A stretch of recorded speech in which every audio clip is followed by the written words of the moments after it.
नमस्कार दोस्तों, स्वागत है आप सभी लोगों का हमारे चैनल ट्रेडिंग विद अतुल में। आज हम बात करने वाले हैं यस बैंक लिमिटेड के बारे में। इस समय मार्केट में बहुत ज़्यादा अफरा तफरी मची हुई है और बहुत सारे लोग हैं जो कि इस समय घबरा भी रहे हैं। कुछ लोग स्टॉक को बेच भी रहे हैं और कुछ लोग समझदार लोग जो कि खरीदारी भी कर रहे हैं। पर यहाँ पे बहुत सारी बातें चल रही हैं कि स्टॉक 12 रुपए तक 13 रुपए तक भी जा सकता है, जो पहले वाले लेवल हुआ करते थे अगर मार्केट और भी नीचे जाता है तो। क्योंकि 27,000 का हाई बनाया था निफ्टी 50 ने और इस समय 22,000 के आसपास आ चुकी है। तो ये एक ऐसा लेवल है, यहां से अगर ब्रेक करता है तो 20,000 का भी लेवल हो सकता है निफ्टी 50 में। जिस तरीके से सिचुएशन बनी हुई है, बहुत सारे लोग घबराए हुए हैं। डोनाल्ड ट्रंप है जो कि अनाप शनाप डिसीजन भी ले रहे हैं। इसके साथ साथ एफआईआई भी है, लगातार बेच रही है। पर गाइस, दूसरे साइड यस बैंक की मैनेजमेंट कुछ नया ही प्लान करके चल रही है। मैनेजमेंट में बड़े बदलाव देखने को मिल रहे हैं। इसके साथ साथ ये भी कुछ खबरें आ रही हैं कि यस बैंक की जो मैनेजमेंट है अपने नए प्रमोटर्स को जल्द ही पेश करने वाली है और उसके बाद से जो कमाल होगा ना, वो धमाका मचा सकता है। तो चलिए गाइस, सारी न्यूज़ को डिटेल में समझते हैं। साथ साथ अगर आप लोग हमारे वीडियो के माध्यम से थोड़ी सी भी हेल्प हो रही हो तो प्लीज़ आप हमारे चैनल को सब्सक्राइब जरूर करें। मार्केट है जो कि इस समय 22,000 के आसपास आ चुका है।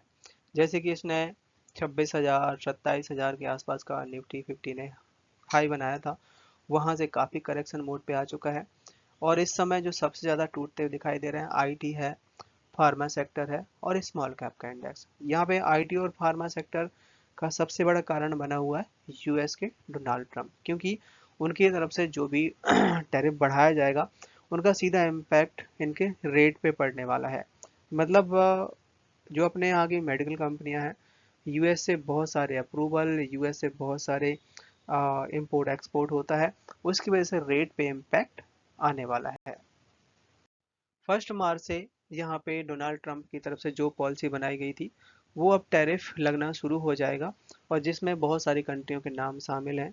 मैक्सिको, कनाडा, चाइना, इंडिया और भी बहुत सारी कंपनी हैं, बट इन पे इम्पैक्ट ज़्यादा आएगा।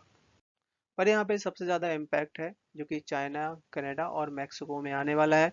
यहाँ पे 10% additional duty would be apply to China import as part from 25% tariff applicable on China, Canada and Mexico। India भी शामिल है, बट इंडिया के ऊपर इतना ज़्यादा दिक्कत नहीं जितना इन 3 कंट्रियों के साथ में है। अब ये भी कंट्री यूएस को अपोज करेंगी और यूएस के ऊपर अपना टैरिफ हाइक बढ़ाएंगी, जिससे मैक्सिमम चीज़ें गाइस महंगी होने वाली हैं। अभी फरवरी एंड तक आरबीआई की तरफ से बड़ी अनाउंसमेंट आई थी कि बैंकों में लगभग 1 लाख करोड़ का अमाउंट है जो कि मार्च तक डाल दिया जाएगा, जिसमें कासा की तरफ से बड़ी रिसर्च निकल के आई है, खासकर बैंकिंग सेक्टर के लिए।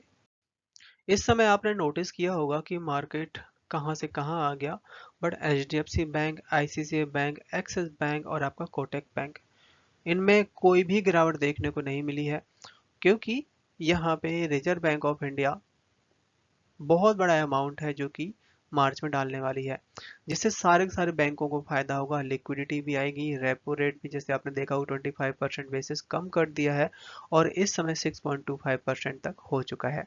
तो बैंकों के लिए काफ़ी गुड न्यूज है। और यहाँ पे कासा है जो कि पूरी रिसर्च करते हुए देखे जा रहे हैं आने वाले टाइम में जो बैंकों का जो लोन है और खासकर नॉन बैंकिंग फाइनेंशियल का भी लोन है, यहाँ पे रिजर्व बैंक ऑफ इंडिया ने रिड्यूस कर दिया है रिस्क वेटेज, जिसकी वजह से आपने देखा होगा कि बंधन बैंक और आपका बजाज फाइनेंस, इन सब में अच्छी खासी रैली दिखाई दी। बात की जाए यहाँ पे अगर वॉल्यूम एनालिसिस के बारे में, तो आप देख सकते हैं कि 15 करोड़ का वॉल्यूम बना हुआ था, जिसमें लगभग 50% तक की तो डिलीवरी उठाई गई है। यस बैंक मैनेजमेंट की तरफ से कुछ अप्रूवल आते हुए देखे जा रहे हैं। मैनेजमेंट में बड़ा बदलाव देखने को मिल रहा है। आप देख सकते हैं कि मिस्टर मनीष जैन जो कि डायरेक्टर ऑफ द बैंक के लिए अप्रूवल मिल चुका है। मिस्टर मनीष जैन को यहाँ पे एग्जीक्यूटिव डायरेक्टर का भी पोस्ट पे निर्धारित किया जा रहा है। इसके अलावा मिस्टर प्रशांत कुमार जैन जो कि managing director, chief executive officer of the bank, इसके साथ साथ डॉक्टर राजन पटेल जो कि executive director of the bank के लिए यहाँ पे निर्धारित किए गए हैं और जिसमें मैक्सिमम शेयर होल्डर्स की तरफ से अप्रूवल आता हुआ दिखाई दिया। सो यहाँ पे आप देख सकते हैं कि लगभग 99% के आसपास जितना भी शेयर होल्डर्स था इनके फेवर में वोटिंग आती हुई देखी गई है। इस समय मार्केट में 2 से 3 ऐसी बड़ी बातें चल रही हैं कि बैंक एक स्क्रैप टाइप का है, इसको बेच के निकल जाना चाहिए और अच्छे स्टॉक में इन्वेस्टमेंट कर देना चाहिए उसी पैसे को, तो यहाँ से अच्छा खासा रिटर्न भी होगा। ये भी काफ़ी सोची समझी अच्छी बात बोली है जिसने भी बोली है। और बताया जा रहा है कि आने वाले टाइम में 10 से 18 रुपए तक भी स्टॉक जा सकता है, मतलब 10 रुपए तक भी लोग बोल रहे हैं कि जाने का। पर इसके साथ साथ दूसरी तरफ ये भी खबर निकल के आ रही है कि यस बैंक की जो मैनेजमेंट है बहुत जल्द है जो कि अपने न्यू प्रमोटर्स को पेश करने वाली है और उसके बाद स्टॉक है जो कि 50 रुपए फिर 100 रुपए तक भी जाता हुआ देखा जा सकता है। तो लॉन्ग टर्म के हिसाब से यहाँ पे जैसे हम एफडी में पैसा लगाते हैं वैसे ही पैसा लगा के यहाँ पे हमें भूल जाना चाहिए। और 4.5 करोड़ शेयर है जो कि लास्ट हाफ एन आवर में लोग उठा के गए हैं। स्टॉक है जो कि इस समय 17.26 का हाई बनाया, लो बनाया 16.66 का, क्लोजिंग दी 16.75 पे, 4% तक की बड़ी गिरावट दिखाई दी। चार्ट पर नजर डाली जाए तो यहाँ पे आप देख सकते हैं कि अगर स्टॉक इस लेवल को ब्रेक करता है तो फिर 15 रुपए तक भी जा सकता है और 15 रुपए यहाँ पे एक सबसे बड़ा सपोर्ट है, उसके नीचे नहीं जाना चाहिए। बॉम्बे हाई कोर्ट की तरफ से वर्धमान ब्रदर्स को बेल मिलती हुई देखी जा रही है जो कि 2020 के आसपास यस बैंक में फ्रॉड किया था और तब से ये जेल में बंद थे। लगभग 4,000 करोड़ के आसपास का फ्रॉड केस निकल के आया था डीएचएफएल के प्रमोटर्स और यस बैंक के प्रमोटर्स। सो बताया जा रहा है कि यहाँ पे सुप्रीम कोर्ट का कहना ये है कि इस तरह के फ्रॉड केस में 7 साल का प्रावधान होता है जेल जाने का।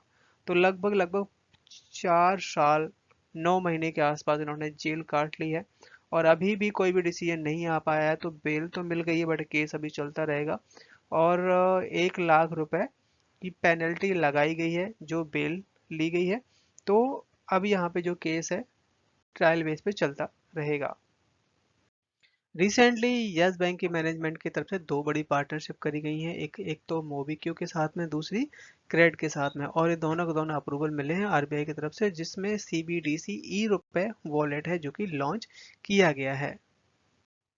यस बैंक है जो कि recently AI enable super app jump launch कर चुका है जो कि फिनवर्स या पार्टनर्स के साथ में।